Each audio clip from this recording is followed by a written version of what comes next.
এমনি ওই যে রাম মন্দির তৈরি হয়েছে, আমি মনে করি অপবিত্র রাম মন্দিরেতে ভারতবর্ষের কোন হিন্দু যেন পূজা দিতে না যায়। ওটা একটা শোপিস তৈরি হয়েছে, ওটা শুধু একটা শোপিস তৈরি হয়েছে। উনি আমার অভিযোগপত্র জমা নিলেন এসে আমরা আরামবাগ করলাম। তারকেশ্বর থানায় আগামীকাল হবে এফআইআর হবে, এবং যেটা আমাদের মূল দাবি যে হিন্দু ভাবাবেগকে রাম মন্দির নিয়ে, যেটা আমাদের গত 500 বছরও করতে পারে, অনেক তপস্যার পর যে রাম মন্দির হয়েছে, রামলালার জন্মস্থান আমাদের সুপ্রিম কোর্টের রায়ে মোদিজির উদ্যোগে প্রতিষ্ঠা হয়েছে, সেইটাকে নিয়ে যেইভাবে তাচ্ছিল্য এবং অপমান করা হয়েছে, এই বিষয়টা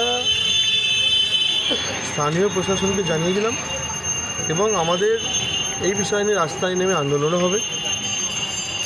হিন্দু ধর্মীয় ভাবাবেগকে আঘাত করার কারণটা কেন করলেন, কে অধিকার দিয়েছে করার জন্য? রাজনীতি করতে পারতেন না।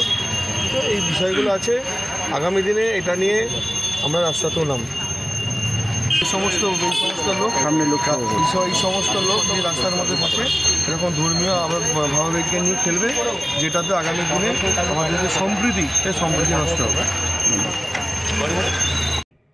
যেখানেতে শঙ্করাচার্যদের সম্মান নেই, যেখানে তাদের বিধানকে অগ্রাহ্য করে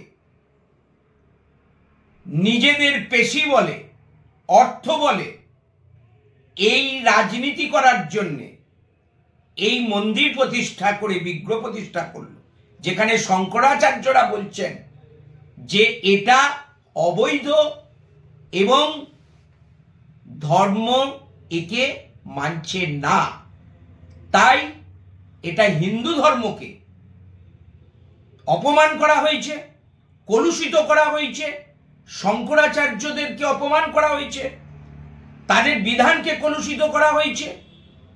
এইটাই আমার বক্তব্যের মধ্যে উঠে এসেছে, এটাই ছিল আমার মূল বক্তব্য।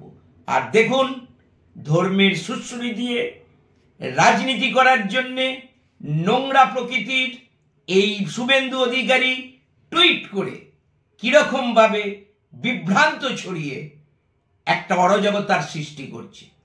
তাই বঙ্গবাসীর ওপর, আমার ফলোয়ার্সদের ওপর, আমার প্রিয় বন্ধুদের ওপর স্থির বিশ্বাস আছে, আস্থা আছে যে এই বিভ্রান্তিতে পা দেবেন না।